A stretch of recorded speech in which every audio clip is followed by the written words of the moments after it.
Hello friends, welcome to Inspire Study. साथियों, आज के इस क्लास में हम लोग दृष्टि के क्विक बुक का ज्योग्राफी को कवर करेंगे, जो बिहार एसआई के लिए एग्जाम पॉइंट ऑफ व्यू से काफ़ी ज़्यादा इंपॉर्टेंट है। तो आप सभी लोग इस सेशन को अच्छे से लगाएंगे।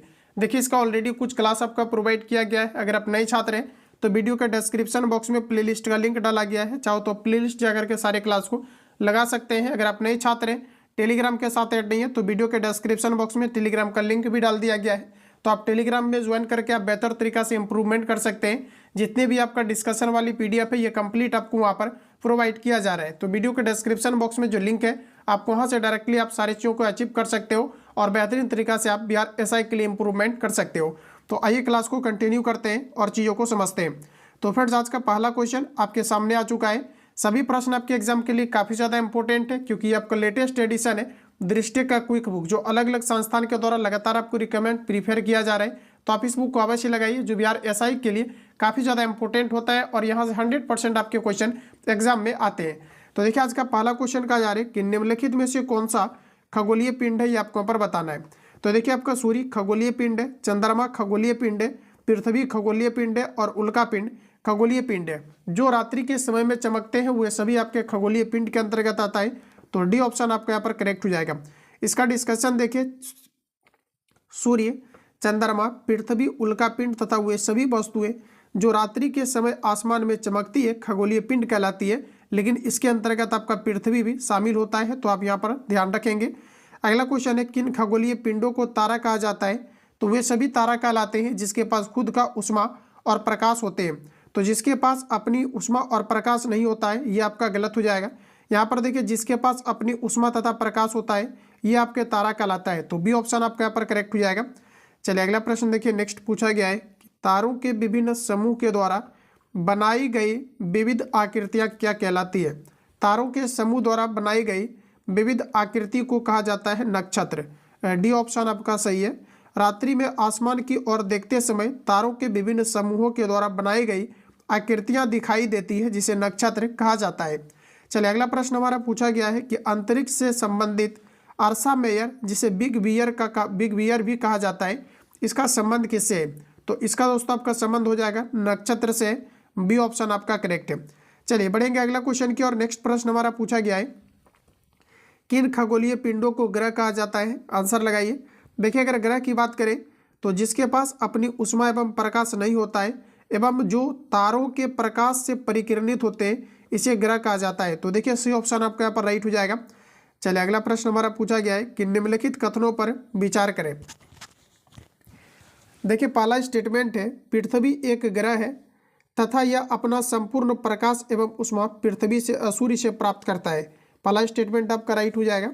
पृथ्वी सूर्य से दूरी के हिसाब से चौथा ग्रह तथा आकार में तीसरा जो है सबसे बड़ा ग्रह है, जो कि आपका बिल्कुल गलत है।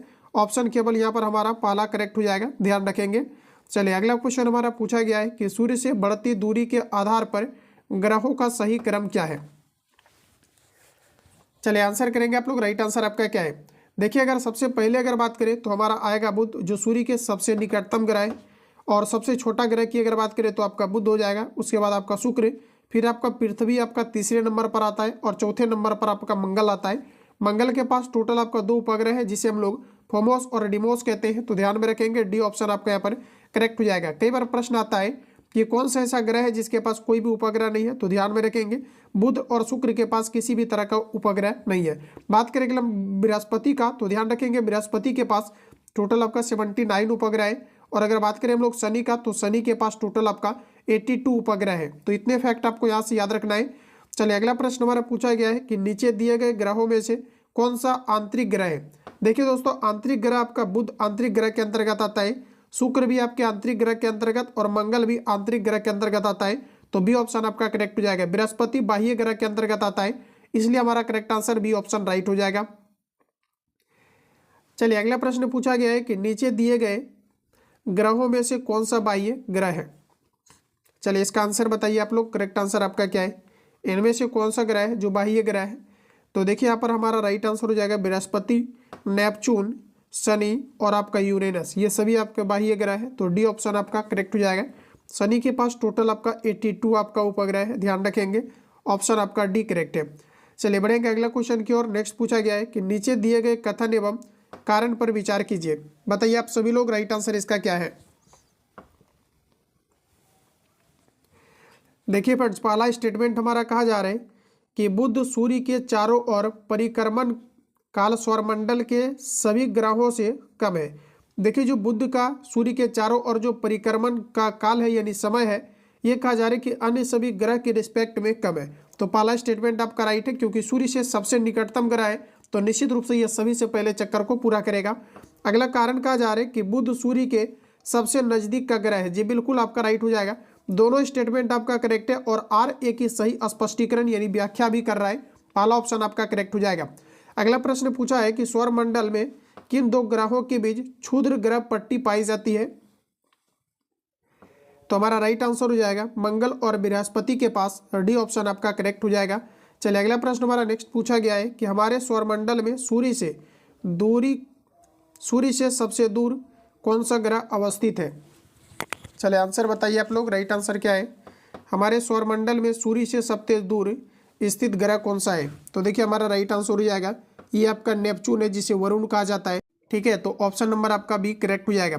देखिए अगर बात करें हम लोग सूर्य से दूरी के अनुसार ग्रहों की क्रम क्या है, तो सबसे पहले फ्रेंड्स आपका बुध आता है, फिर आपका शुक्र आता है, फिर आपका पृथ्वी आता है। पृथ्वी जो है सूर्य से दूरी के हिसाब से तीसरे नंबर पर आता है, जिसे नीला ग्रह भी कहा जाता है। फिर आपका मंगल आता है, मंगल के पास 2 उपग्रह हैं। बृहस्पति के पास टोटल 79 उपग्रह है। सबसे बड़ा उपग्रह बृहस्पति के पास गैनीमेड है। अगला देखिए शनि आता है, जिसके पास टोटल 82 उपग्रह है। अगला जो कि सबसे बड़ा ग्रह की बात करेंगे उपग्रह का शनि के पास, तो ये आपका आता है टाइटन। उसके बाद आपका यूरेनस आता है, फिर आपका नेपच्यून आता है। तो ये सभी फैक्ट आपको यहाँ से याद रखना है।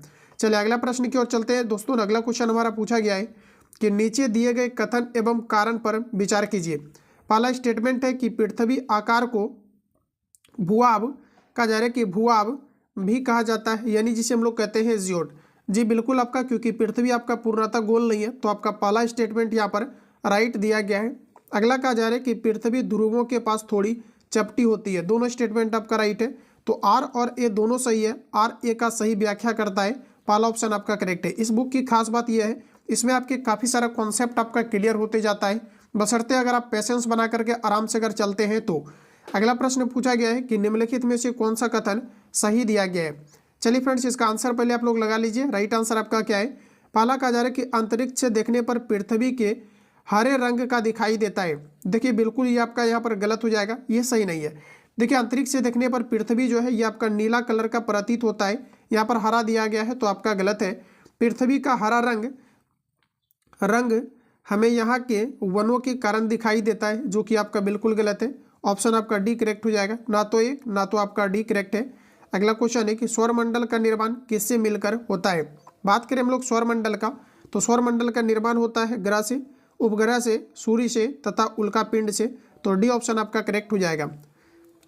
चलिए अगला क्वेश्चन हमारा पूछा गया है कि निम्नलिखित में से कौन सा कथन सत्य दिया गया है। चलिए बताना है इनमें से कौन सा स्टेटमेंट आपका सही है। पहला कहा जा रहा है कि सूर्य का खिंचाव बल सौरमंडल को बांधे रखता है, सही है। सूर्य सौरमंडल के लिए प्रकाश एवं उष्मा का मुख्य स्रोत होता है। तो देखिए दोनों स्टेटमेंट आपका यहाँ पर राइट है, ऑप्शन आपका सी करेक्ट है।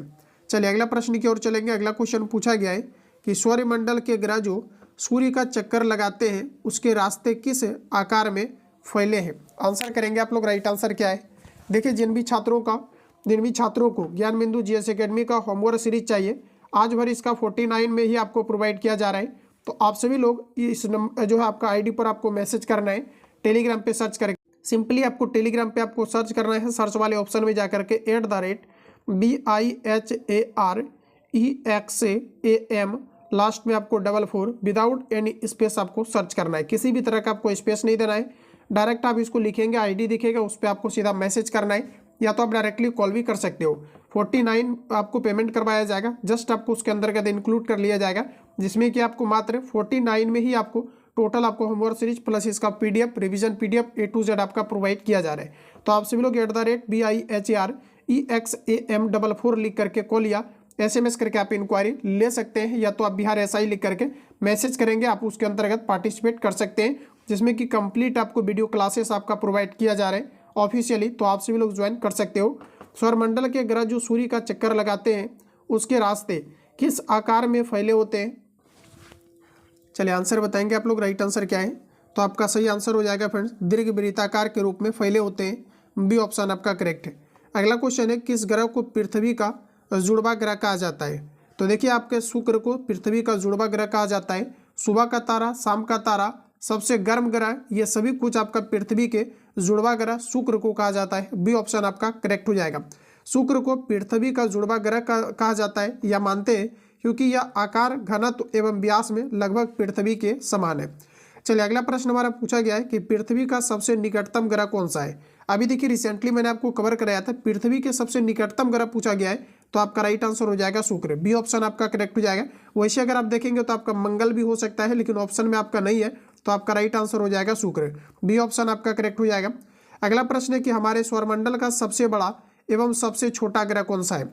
देखिए अगर बात करें हम लोग सौरमंडल का सबसे बड़ा ग्रह, तो ये आपका आ जाएगा बृहस्पति, और सबसे छोटा की बात करें तो ये आपका आ जाएगा बुध। तो आपका देखिए फर्स्ट ऑप्शन आपका यहाँ पर करेक्ट हो जाएगा।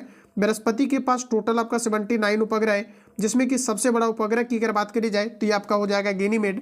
और बुध जो होता है ये सूर्य का सबसे निकटतम ग्रह है, और ये सबसे छोटा ग्रह है जिसके पास किसी भी तरह का उपग्रह नहीं है।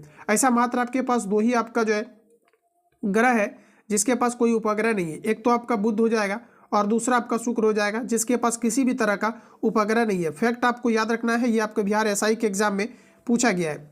अगला प्रश्न कहा जा रहा है कि वे कौन से दो ग्रह हैं जिनका सौरमंडल के अन्य ग्रहों की तुलना में परिक्रमण विपरीत दिशा में होता है? बताइए राइट आंसर आपका क्या है?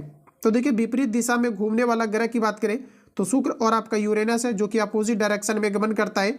चलिए अगला क्वेश्चन देखिए, नेक्स्ट हमारा पूछा गया है कि निम्नलिखित कथनों पर विचार करें। इनमें आपको बताना है कि कौन सा स्टेटमेंट आपको करेक्ट दिया गया है, सही दिया गया है। अगर फ्रेंड्स पहला स्टेटमेंट देखें तो बृहस्पति, शनि तथा यूरेनस के चारों ओर छल्ले हैं, बिल्कुल आपका करेक्ट हो जाएगा। अगला है कि ये छल्ले विभिन्न पदार्थों के असंख्य छोटे छोटे पिंडों से बनी हुई पट्टियां के आकार की होती है। ऑप्शन आपका सी करेक्ट हो जाएगा। दोनों स्टेटमेंट आपका करेक्ट है। बढ़ेंगे अगला क्वेश्चन की और। नेक्स्ट पूछा है, हमारे सौरमंडल में किन ग्रहों के पास एक भी चंद्रमा यानी प्राकृतिक उपग्रह नहीं है? बताइए राइट आंसर आपका क्या? तो देखिए यहाँ पर आपको बताना है कि कौन सा ऐसा जो है आपका ग्रह है जिसके पास क्या है, एक भी प्रकार का जो है प्राकृतिक उपग्रह नहीं है। ये आपको यहाँ पर क्वेश्चन में पूछा गया है। तो ऐसे में हमारा दोस्तों राइट आंसर हो जाएगा बुध के पास कोई उपग्रह नहीं है। और दूसरी चीज़ अगर हम बात करें तो यहाँ पर आपका शुक्र हो जाएगा, जिसको कि अभी तुरंत मैंने आपको रिवील भी कराया है। इन दोनों के पास किसी भी तरह का उपग्रह नहीं है। तो डी ऑप्शन अगर आपने दिया है तो बिल्कुल आपका करेक्ट है। अगला प्रश्न है कि नीचे दिए गए ग्रहों में सबसे अधिक चंद्रमा यानी प्राकृतिक उपग्रह किसके पास है? सबसे अधिक अगर प्राकृतिक उपग्रह की अगर आप बात करेंगे तो ये आपका राइट आंसर हो जाएगा बृहस्पति। बृहस्पति के पास सबसे अधिक जो है प्राकृतिक उपग्रह है। अगर बात करें कि कितना बृहस्पति के पास टोटल जो है आपका प्राकृतिक उपग्रह है, तो ये आपका टोटल आपका 60 आपका 9 है। ध्यान में रखेंगे। अगर हम बात करें कि शनि के पास टोटल कितना प्राकृतिक उपग्रह है, तो ध्यान में रखेंगे इसके पास टोटल आपका 62 आपका प्राकृतिक उपग्रह है। जबकि मंगल के पास अगर हम बात करें तो मंगल के पास टोटल आपका कितना है, तो ये आपका 2 है। और वही अगर हम बात करें यूरेनस के पास, तो यूरेनस के पास टोटल आपका 20 आपका 7 है। तो इतने फैक्ट आपको यहाँ से याद रखनी है। बाकी आपको फैक्ट इसका दिया भी गया है, तो आप सभी लोग अच्छे तरीके से इसको रीड कर सकते हो। निम्नलिखित में से कौन सा कथन आपको सही दिया गया है? तो देखिए सही कथन की अगर बात करें तो आपको पहला कहा जा रहा है कि उपग्रह अपने ग्रहों की परिक्रमा करते हैं, साथ ही साथ सूर्य की भी परिक्रमा करते हैं। पहला स्टेटमेंट आपका राइट है। पृथ्वी के उपग्रह चंद्रमा का व्यास पृथ्वी के व्यास से आधा होता है, जो आपका गलत है। केवल हमारा यहाँ पर पहला स्टेटमेंट राइट हो जाएगा। चलिए अगला क्वेश्चन देखिए, नेक्स्ट हमारा पूछा गया है कि प्राचीन भारत के प्रसिद्ध खगोल शास्त्री कौन थे? तो देखिए हमारा सही आंसर हो जाएगा आर्यभट्ट। ऑप्शन नंबर आपका सी करेक्ट है। अगला क्वेश्चन पूछा गया है कि नीचे दिए गए कथन एवं कारण पर विचार करिए। चलिए बताइए इसका सही आंसर आपका क्या आ जाएगा? पहला देखिए कहा जा रहा है कि पृथ्वी से हमें चंद्रमा का केवल एक ही भाग दिखाई देता है। देखिए पृथ्वी से केवल हमें चंद्रमा का एक ही भाग दिखाई देता है, ये कहा जा रहा है, जो कि हमारा बिल्कुल आपका राइट हो जाएगा। अगला कहा जा रहा है कि चंद्रमा के द्वारा पृथ्वी का एक चक्कर पूरा करने में जो है आपके करने में लगने वाला समय अपने अक्ष पर एक चक्कर पूरा करने में लगने वाले समय से अधिक होता है, ये आपका गलत है। यहाँ पर देखिए केवल हमारा जो है आपका एक करेक्ट होगा और आर बिल्कुल आपका यहाँ पर गलत दिया गया है। चलिए नेक्स्ट क्वेश्चन देखिए हमारा पूछा गया है कि नीचे दिए गए कथन पर विचार करें। चलिए इसका आंसर लगाइए आप लोग। राइट आंसर आपका क्या है? ठीक है, चलिए बताइए इसका सही आंसर आपका क्या है। ऑप्शन भी आपको यहाँ पर दिखने चाहिए। तो देखिए फ्रेंड्स, हमारा पहला कहा जा रहा है कि सूर्य के चारों ओर चक्कर लगाने वाले पत्थरों के छोटे छोटे टुकड़ों को उल्कापिंड कहा जाता है। तो पहला स्टेटमेंट राइट है। खुले आकाश में फैली एक छोर से दूसरे छोर तक चौड़ी सफ़ेद पट्टी जो कि लाखों तारों का समूह है को आकाश गंगा कहा जाता है। दूसरा स्टेटमेंट भी आपका राइट है। तो यहाँ पर देखिए सी ऑप्शन आपका करेक्ट हो जाएगा। 1 और 2 आपका दोनों करेक्ट दिया गया। चलिए अगला क्वेश्चन देखिए। नेक्स्ट हमारा यहाँ पर कुछ इस प्रकार से है। कहा जा रहा है कि विषुवत वृत्त के संदर्भ में नीचे दिए गए कथनों पर विचार करें और आप बताइए इसमें से आपका सही स्टेटमेंट आपका क्या है। तो देखिए पहला कहा जा रहा है कि विषुवत वृत्त 0 डिग्री अक्षांश को प्रदर्शित करता है। पहला स्टेटमेंट आपका राइट है। अगला है कि विषुवत वृत्त से ध्रुवों की ओर जाने पर अक्षांशों का आकार घटता जाता है। तो दूसरा भी स्टेटमेंट आपका राइट है। विषुवत वृत्त से उत्तर या दक्षिण की कोणीय दूरी की माप को कहा जा रहा है देशांतर कहा जाता है। तो ये आपका गलत हो जाएगा। आपका पहला और दूसरा स्टेटमेंट आपका राइट दिया गया है। चलिए अगला क्वेश्चन देखिए। नेक्स्ट हमारा दिया गया है, इसको सिंपली यहाँ पर आपको मिलान करना है। मिलान करके इसका आंसर करिए आप सभी लोग फटाफट। राइट आंसर आपका क्या है? ठीक है, आंसर करिए इसका सही आंसर आपका क्या है। देखिए अगर कर्क रेखा की बात करेंगे तो देखिए कर्क रेखा जो है, कर्क रेखा की अगर आप बात करेंगे तो ये आपके 23.5 डिग्री आपका उत्तर की ओर है। तो यहाँ पर देखिए आपका 23.5 डिग्री उत्तर की ओर, यानी कि ये हमारा दोस्तों आपका चला जाएगा 2 के साथ। अगर बात करें हम लोग मकर रेखा का, ठीक है, अगर हम बात करें मकर रेखा का तो मकर रेखा आपका कहाँ पर जाएगा? तो ये आपका चला जाएगा 23.5 डिग्री आपका दक्षिण की ओर चला जाएगा। इसके अलावा अगर उत्तर ध्रुव की बात करें, उत्तर ध्रुव वृत्त की अगर बात करेंगे तो ये हमारा चला जाएगा 66 डिग्री आपका उत्तर की ओर आपका चला जाएगा। वही अगर हम बात करेंगे यहाँ पर दक्षिण ध्रुव वृत्त का तो ये आपके 66.5 डिग्री आपका दक्षिण की ओर आपका चला जाएगा। तो इस प्रकार से आप इसको रिलेट कर लेना। जो भी यहाँ पर ऑप्शन, हालांकि ऑप्शन यहाँ पर आपको सी में दिया गया है, सी ऑप्शन आपका करेक्ट हो जाएगा, जो कि